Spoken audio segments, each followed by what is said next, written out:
نور خدا ہے کفر کی حرکت پہ خندزن، نور خدا ہے کفر کی حرکت پہ خندزن، بھوکوں سے یہ چراغ بجھایا نہ جائے گا۔ میرے واجب الاحترام بزرگوں اور بھائیوں، میں اپنی بات شروع کرنے سے پہلے ایک اہم بات کی طرف توجہ دلانا چاہوں گا کہ جو حضرات ابھی تک دکانوں میں ہیں وہ تشریف لے آئیں۔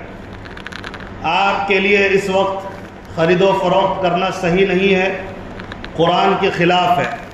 قرآن نے صاف اعلان کیا ہے وَإِذَا نُودِيَ لِلصَّلَاةِ مِن يَوْمِ الْجُمْعَةِ فَاسْعَوْا إِلَىٰ ذِكْرِ اللَّهِ وَذَرُوا الْبَيْعَ، جب جمعے کے دن نماز کے لیے آواز دی جائے تو فوراً دوڑ پڑو، نماز کے لیے مسجد کی طرف دوڑ پڑو، کوشش کرو اور خرید و فروخت چھوڑ دو۔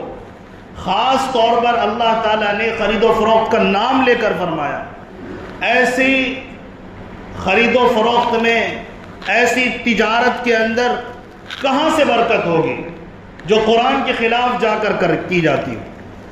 آپ لاکھوں کما لیں، کروڑوں کما لیں، لیکن برکت تو نہیں آئے گی، اور آدمی حریص اور لالچی بنتا جائے گا، خواہش تو پوری نہیں ہوگی، عافیت نہیں ہوگی۔ میرا کہنے کا مقصد یہ ہے کہ جب کسی کو روزی ملے اور عافیت نہ ملے تو یہ بڑی مصیبت ہے۔ کسی کو روزی تھوڑی ملے، عافیت مل جائے، یہ بہت بڑی راحت ہے۔ آپ قرآن کے خلاف جاؤ گے اور سوچو گے کہ اگر میں نے آدھا گھنٹہ ہفتے میں دے دیا تو پتہ نہیں کتنے گراہک چلے جائیں گے، تو یہ تو آپ کی دماغ کی خرابی ہے۔ اپنے دماغ کا علاج کریں آپ، کیونکہ آدھا گھنٹہ بھی آپ اپنے رب کے لیے نہیں دو گے جو روزی اتارتا ہے، جو روزی کا مالک ہے۔ اگر آپ کو وہ روزی دینا بند کر دے، دنیا کی کوئی طاقت ایک قطرہ پانی بھی نہیں دے سکتا۔ آپ اس کو تصور میں لے کر چلیں، آپ بلکہ یقین کامل ہونا چاہیے۔ اگر آپ نے اس بات میں ذرہ برابر بھی شک کیا، آپ اپنے ایمان کا محاسبہ کریں کہ آپ مومن ہیں یا بھی نہیں۔ اگر مومن ہیں، نماز ہو گئی تو تجارت بند، نماز کا وقت ہو گیا، تجارت بند کریں، تشریف لے آئیں۔ گزارش ہے، ادباً گزارش ہے، مہربانی کریں تاکہ آپ کی دکان میں اللہ کی طرف سے خیر و برکت کا نزول ہو، نحوست پیدا نہ ہو۔ تو اس وقت میں عبادت کا وقت ہے، آپ تشریف لے آئیں۔ خیر، تو میں نے عرض کیا کہ نور خدا ہے کفر کی حرکت پہ خندزن، یعنی کفر کی جو حرکتیں ہیں اس پر اللہ تبارک و تعالیٰ کا نور بھی ہنس رہا ہے۔ یعنی یہ چاہتے ہیں کفار اور مشرکین اور ظالمین، مجرمین، فساق، فتین اور فسادی، یہ چاہتے ہیں کہ اللہ تبارک و تعالیٰ کے دین میں تبدیلی پیدا ہو جائے، اللہ کے دین اسلام کو مٹا دیا جائے، ختم کر دیا جائے۔ اور یہ آج سے نہیں ہے، یہ جب سے حضرت آدم علیہ السلام تشریف لائے اسی وقت سے شیطان نے حضرت آدم علیہ السلام کا پیچھا کیا۔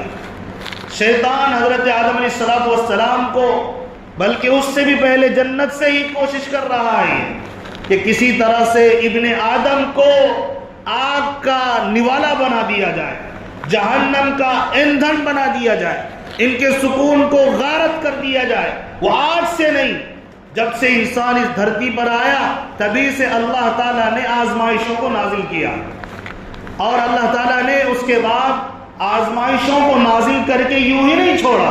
یہ شیطان بھی آزمائش ہے، گناہوں کے راستے بھی آزمائش ہے، دل کے اندر گناہوں کا خیالات پیدا ہونا بھی آزمائش ہے، اسلام کے خلاف باتیں سوچنا بھی آزمائش ہے۔ یہ انسان کے حق میں نہیں ہے بلکہ انسان کو برباد کرنے کے لیے ہے۔ لیکن کمال انسان کا یہ ہے، ایسے ضلالت اور گمراہی میں بھی، فتنے کے دور میں بھی، فساد کے دور میں بھی، شیطان بہکائے تو بھی بس ایک ہی بات کہے، اللہ خالق بھی ہے، رب بھی ہے، معبود بھی ہے، مالک بھی وہی ہے، اور اسی کا سنتا چلا جائے، اور اسی حال میں کہتے کہتے، کلمہ حق کہتے کہتے اپنی جان دے دے، تو یہ آزمائش میں کامیاب ہو گیا، جنت کا یہ مستحق ہو گیا، جنت اس کے لیے حاضر ہے جو اللہ تبارک و تعالی ایک اپنے مومن بندے کو عطا کرنے والا ہے۔ نبی پاک علیہ السلام تشریف لائے، انبیاء اور بھی آئے، پیارے آقا صلی اللہ علیہ وسلم آخری نبی، اور اللہ تعالیٰ نے قرآن کا نزول کیا۔ جب اللہ تعالیٰ کے نبی نے قرآن پیش کیا تو بھی باطل نے مقابلہ کیا۔ ابو لہب نے، ابو جہل نے ناکام ہو گئے، یہ ذلیل ہو گئے، آج اس کا نام و نشان تک باقی نہیں رہا۔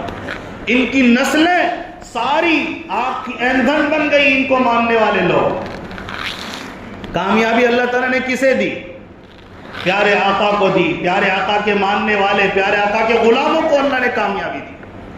اور اس کفر و شرک کے ماحول میں اللہ کے نبی نے، صحابہ کرام نے بادشاہت کی ہے، خیر کی، عافیت کی، عادلانہ انصاف کی بادشاہت کی ہے، لوگوں کو حق دیا ہے، لوگوں کو حق سکھایا، سچا راستہ دکھایا۔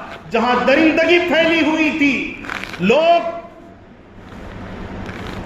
اپنی بیٹیوں کو زندہ دفن کرتے تھے، چوری ڈاکہ یہ عام سی بات تھی، ڈاکہ ڈال دینا، لوگوں کو قتل کر دینا یہ عام بات ہو چکی تھی۔ جو جتنا طاقتور ہوتا وہ اتنا ظلم کرتا۔ نبی نے فرمایا کہ انصاف کرو، نبی نے اس کی دعوت دی انصاف کرنے کی، نبی نے دعوت دی لوگوں پر ظلم کے خاتمے کی، لوگوں، اللہ کے نبی اور صحابہ نے مظلوموں کا ساتھ دیا، جو بے گھر تھے ان کے گھر کی بات کی، جو اپنی اولاد کو قتل کرتے تھے نبی نے ان کو زندگی دینے کی بات کی اور نافذ کر کے چھوڑا۔ یہاں تک کہ نبی نے کسی کے خلاف بات کرنے سے بھی منع کر دیا کہ کسی کے خلاف نہ بولا کرو، کسی کے خلاف کسی کی برائی نہ کیا کرو، یہ مجرموں کا کام ہے، یہ اچھے لوگوں کا کام نہیں ہے، یہ شریفوں کا کام نہیں ہے۔ اور نبی نے جب کلمہ حق کی دعوت دی تو باطل مقابلہ کرنے لگے، تو مقابلہ اسی ٹائم سے چلا آ رہا ہے۔ لیکن ایمان کو ماننے والے، ایمان لانے والے قرآن پر اور پیارے آقا کی باتوں پر، پیارے آقا کو ماننے والے کل بھی کھڑے تھے باطل کا مقابلہ کرنے کے لیے، آج بھی کھڑے ہیں اور قیامت تک کھڑے رہیں گے۔ اور جس دن ایک بھی باطل کا مقابلہ کرنے والا نہیں رہے گا، اللہ تبارک و تعالیٰ اس دنیا کے اندر زلزلہ برپا کر دے گا، اللہ آسمان کو بھی فنا کر دے گا، زمین کو بھی ختم کر دے گا، تہس نہس کر دے گا، پہاڑوں کو اڑا دے گا، اللہ تبارک و تعالیٰ درختوں کو ختم کر دے گا، سمندر کے پانی کو ختم کر دے گا۔ جس دن کلمہ حق کہنے والا اس دنیا میں نہیں رہے گا، اللہ تعالیٰ پوری دنیا پر فنا طاری کر دے گا۔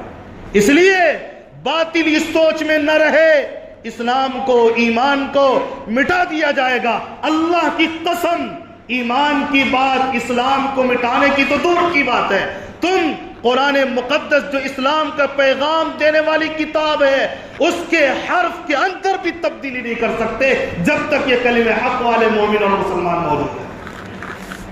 اسی لیے اللہ تبارک و تعالیٰ نے قرآن میں کہا هو الذي ارسل رسوله بالهدى ودين الحق ليظهره على الدين كله، اللہ وہ ذات ہے جس نے راہ ہدایت دے کر حق کو بھیجا ہے، اپنے رسول کو دے کر، حق دے کر بھیجا، ہدایت دے کر بھیجا، اور اللہ چاہتا ہے اسلام غالب رہے، ایمان غالب رہے، قرآن غالب رہے اور غالب رہے گا۔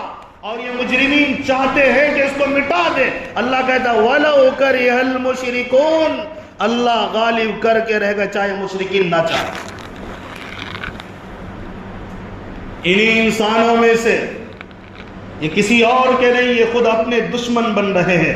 جیسے یہ مریں گے، ایمان کے دشمن، اسلام کے دشمن، نبی کے دشمن، یہ مجرمین جیسے مریں گے اپنی آنکھوں سے عذاب کو دیکھیں گے بھی اور عذاب کا مزہ چکھیں گے بھی، یہ چیخیں گے لیکن ان کو عذاب سے بچانے والا کوئی نہیں ہوگا۔ یہ تو اللہ کا قرآن میں وعدہ ہے جو سچی کتاب ہے اور حق والی کتاب ہے۔ اس کو مٹانے والے مٹ گئے، مٹا دیے گئے، لیکن قرآن کا ایک حرف آج تک تبدیل نہیں ہوا۔ کتنا